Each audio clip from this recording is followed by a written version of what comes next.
Imagine having a life that looks absolutely perfect on the outside: a gorgeous home, a successful art gallery, 2 beautiful kids, and a husband, Jason, who treats you like a queen. Now, imagine risking every single bit of it because of a hunger you just can't satisfy. That is the haunting reality for Zoe Reynard. She's living a double life that's about to spiral so far out of control, it might just end in a literal crime scene. Stick around, because this story isn't just about a wandering eye, it's about a deep, dark addiction that destroys everything in its path. We meet Zoe in the one place no one expects to find a successful businesswoman: a secret therapy session. She's sitting across from Dr. Marcella Spencer, a specialist in sexual addiction, and she's finally ready to confess. Zoe admits that despite having a loving husband and a great life, she feels a void. She starts filling that void with late-night habits and secret thrills, but it's never enough.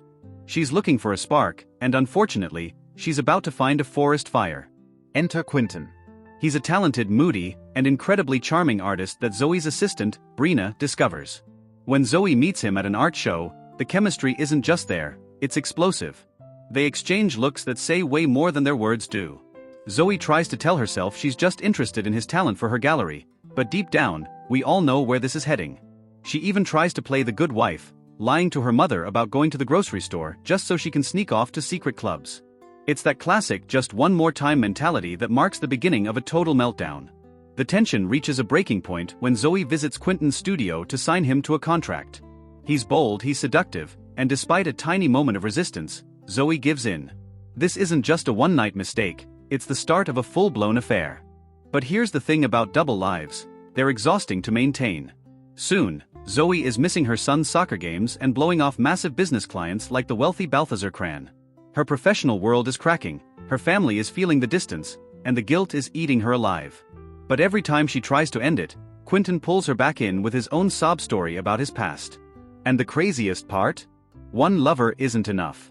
When she can't get to Quentin, she finds a third man named Corey. She's officially playing a game where everyone loses. Dr. Spencer warns her, this is a serious addiction, just like drugs. She tells Zoe to get Jason into couples counseling. But when Zoe suggests it, Jason, bless his heart, he's so oblivious at this point, shuts it down. He thinks their marriage is fine and doesn't want to pay someone to talk about their private business. This rejection sends Zoe right back into the arms of Quentin and Corey. She's missing more games, losing the trust of her children, and her assistant Brina is finally calling her out on her nonsense. The walls are closing in, and Zoe is running out of places to hide.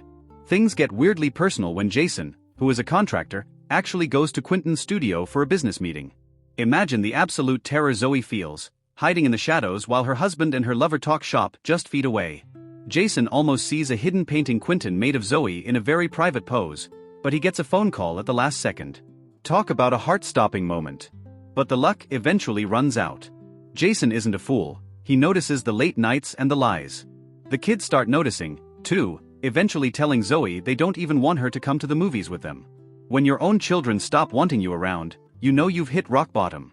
Zoe decides she has to end it all once and for all.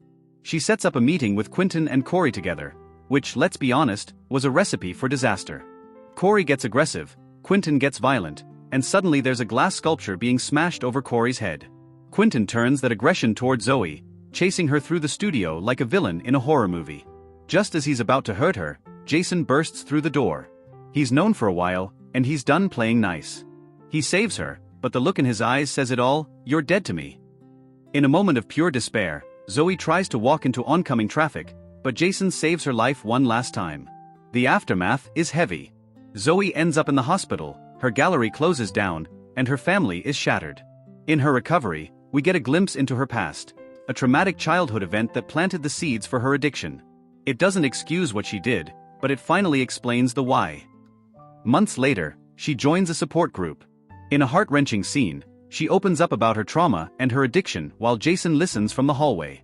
Seeing her raw honesty and her genuine desire to change, Jason finally steps into the room. They share a tearful embrace, reciting their old motto, "Our love is forever, always has been and always will be." It's a story about the messy, painful road to redemption and the realization that the perfect life requires facing your darkest demons. Zoe lost almost everything to realize what she actually had. So, I have to ask you, do you think a marriage can truly survive a betrayal this deep, or was Jason too quick to forgive? Let me know your thoughts in the comments, and don't forget to like and subscribe for more deep dives into stories like this. Thanks for watching.